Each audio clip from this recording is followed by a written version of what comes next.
नमस्कार फ्रेंड। इस वीडियो में मैं आपको 2025 का जो सबसे बड़ा आईपीओ आ रहा है उसके बारे में डिस्कस करूंगा। तो कौन सा आईपीओ है जो 2025 का सबसे बड़ा आईपीओ है? वो है टाटा कैपिटल का।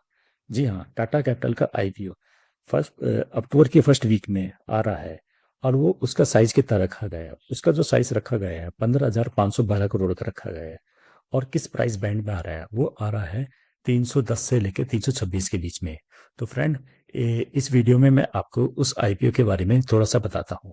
अगर आपको ये वीडियो अच्छी लगती है तो आप इसको लाइक एंड सब्सक्राइब कीजिए। तो अब हम बात करते हैं इसकी इंपॉर्टेंट डेट कौन कौन सी है आईपीओ की।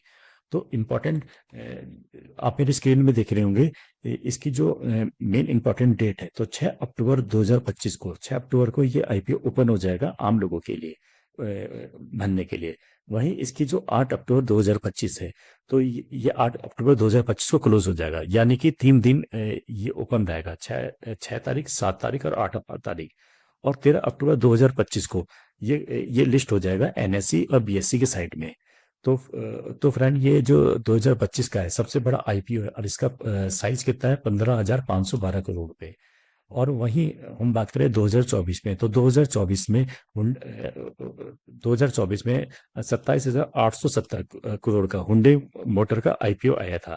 और फ्रेंड, मैं आपको एक चीज और बताता हूँ। तो ऑटो सेक्टर के अंदर जो हुंडई मोटर है वो सबसे ज्यादा उसने रिटर्न दिया है। उसने लगभग 90% का रिटर्न दे दिया है। और ये इसकी एक मैंने वीडियो अपने चैनल में अपलोड कर रखी है, तो आप उस चैनल में जाके देख सकते हैं। अब हम बात करते हैं टाटा कैपिटल की कंपनी के बारे में। ये कंपनी कब स्टैब्लिश हुई है और इसका मेन बिजनेस क्या है? तो फ्रेंड, टाटा कैपिटल जो है 2007 में स्टैब्लिश हुई है। ये भारत की तीसरी सबसे बड़ी एनबीएफसी डाइवर्सिफाइड एनएफसी कंपनी है। तो फ्रेंड, अब हम बात करते हैं इसकी ब्रांचेस ऑल ओवर इंडिया कितनी है। तो टाटा कैपिटल की जो ब्रांचेस 1500 इसकी ब्रांचेस हैं, जिससे वो अपने ग्राहकों को सेवा दे रही हैं। मेनली ये 25 से ज्यादा अपनी फाइनेंशियल प्रोडक्ट को सेल करती है। अब हम बात करते हैं इसके रेवेन्यू कहाँ से आता है, इसका मेन बिजनेस मॉडल क्या है। तो ये सबसे पहले क्या प्रोवाइड करती है? होम लोन प्रोवाइड करती है।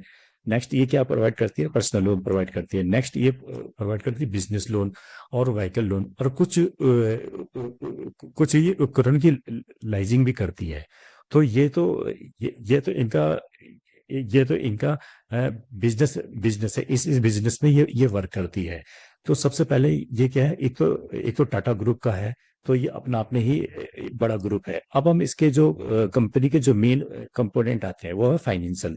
अब हम फ्रेंड फाइनेंशियल के बारे में बात करते हैं। टाटा ग्रुप की फाइनेंशियल कंडीशन कैसी है फाइनेंशियल ईयर 2025 में?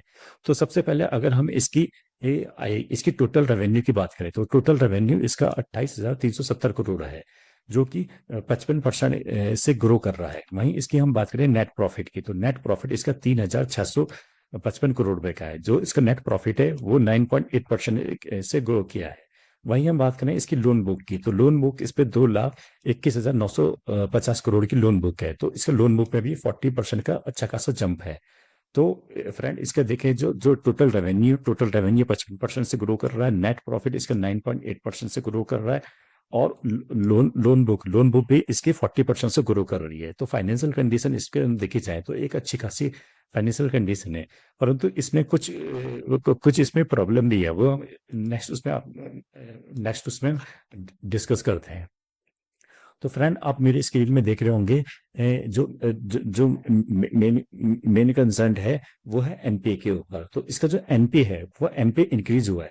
लास्ट ईयर जो इसका एनपीए था 1.71% था। अब जो जाके जो इसका एनपीए इंक्रीज हो गया है वो हो गया 2.33।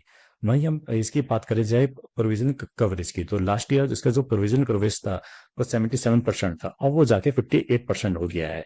और वहीं हम बात करी जाए इसकी फंडिंग कॉस्ट की, तो लास्ट ईयर इसकी जो फंडिंग कॉस्ट थी 6.68% थी, और वो अब जाके बढ़ गई है, वो 7.8% बढ़ गई है। ये जो तीनों चीज मैंने डिस्कस करी, एनबीए करा, प्रोविजनल कवरेज करा और फंडिंग कॉस्ट की है, ये आम बात है किसी भी एनबीएफसी सेक्टर कंपनी में।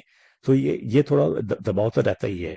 तो अब हम इसकी इसकी मेन कुछ पॉइंट इसके पॉजिटिव और कुछ जो नेगेटिव है वो भी डिस्कस कर लेते हैं। तो सबसे पहले हम पॉजिटिव पॉइंट सबसे पहले हम फ्रेंड इसके पॉजिटिव पॉइंट डिस्कस कर लेते हैं। सबसे पहले क्या है, ये टाटा टाटा ब्रांड है, तो ये अपना आप में ही एक अच्छे खासे ग्रुप का है। वहीं हम बात करें इसकी जो फाइनेंशियल फाइनेंशियल कंडीशन इसकी एक अच्छी खासी मजबूत है। वहीं हम बात करें इसके जो नेटवर्किंग की, तो 1500 प्लस इसकी ब्रांचेस है, तो एक अच्छी खासी मजबूत इसका नेटवर्क है। वहीं हम बात करें इसको ट्रिपल ए की रेटिंग भी मिल रखी है, तो इससे इसकी जो सब चीज इसकी पॉजिटिव है। अब हम बात करते हैं इसके अंदर नेगेटिव पॉइंट क्या हो सकता है। तो फ्रेंड, इसका जो नेगेटिव पॉइंट ये हो सकता है, जो इसका जो आईपीओ है उसका जो पी रेशियो है 33 से 35% गुना इसका पी रेशियो है। जो इसकी इंडस्ट्री है, इसका इंडस्ट्री जो है इस समय 26 पे ट्रेड कर रही है। वहीं इसका जो एनपीए जो इंक्रीज हो रहा है वो थोड़ा सा इसका नेगेटिव पॉइंट हो सकता है। और दूसरी बात करें जाए, एनबीएफ सेक्टर में थोड़े से आपस में कंपटीशन है, क्योंकि आरबीआई अगर कोई भी नई चीज आ जाती है तो इनमें थोड़ी सी कंपटीशन आ जाता है। दूसरी बात करें हम आर्थिक मंदी, थोड़ी सी जो हमारी इस समय जो जीडीपी थोड़ा सा कम हो रखी है, तो इसमें आर्थिक मंदी की भी एक वो दी जाती है। और बैंकों के साथ इनको एक अच्छा खासा एक कंपटीशन भी मिलता है। तो कुछ फ्रेंड, ये तो इसके कुछ पॉजिटिव थे, कुछ कुछ नेगेटिव पॉइंट थे। अब हम बात करते हैं इसमें निवेश कौन कौन से इसमें ट्रेडर कर सकते हैं। एक तो जो कंजर्वेटिव है, वो इसको अगर लॉन्ग टर्म के लिए सोच रहे हैं तो आप इसको इसमें आप इसको बाय कर सकते हैं और लॉन्ग टर्म के लिए इसमें रख सकते हैं। और जो एग्रेसिव ट्रेडर है वो उसको पहले ग्रे मार्केट का इसके प्रीमियम चेक कर लें। ग्रे मार्केट में प्रीमियम अच्छा चल रहा है तो इसमें आप ट्रेड कर सकते हैं, परंतु लिस्टिंग गेन इसमें आप उसी दिन ले सकते हैं। परंतु जो पहली बार इसमें वो कर रहे हैं तो वो अपना उतना ही इसमें फाइनेंशियल चीजें डालें जितनी वो इसको लंबे समय के लिए रख सकते हैं। अब हम फ्रेंड इसमें बात करते हैं ये इसकी मेन इंपॉर्टेंट पॉइंट कौन कौन से हैं। तो मेन इसके जो एप्लीकेशन जो स्टार्ट होगी 6 अक्टूबर से लेकर 8 अक्टूबर तक इसकी एप्लीकेशन ओपन होगी। और आपके इसमें क्या क्या, एक तो डीमेट अकाउंट होना चाहिए, वो आपके बैंक से लिंक होना चाहिए। किस किस के माध्यम से आप इसको अप्लाई कर सकते हैं। जीरोधा से कर सकते हैं, अपस्टाफ से कर सकते हैं, ग्रो से कर सकते हैं, एंजल वन से कर सकते हैं, और भी जितनी भी जो ऐप आती है उनके थ्रू आप इनको ले सकते हैं।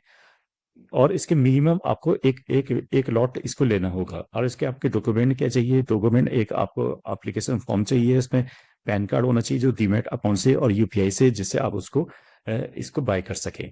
तो फ्रेंड, ये मैंने इसमें अपना ओवरव्यू दिया है। आपको अगर मेरी ये वीडियो पसंद आती है आप इसको लाइक एंड सब्सक्राइब करें, परंतु आप कोई भी चीज़ लेने से पहले अपने वित्तीय सलाहकार से परामर्श ले सकते हैं। फ्रेंड, आपको और भी कुछ बिजनेस अपडेट मार्केट्स के रिगार्डिंग चाहिए तो आप इस मेरे वीडियो में बने रहिए। Thank you friend.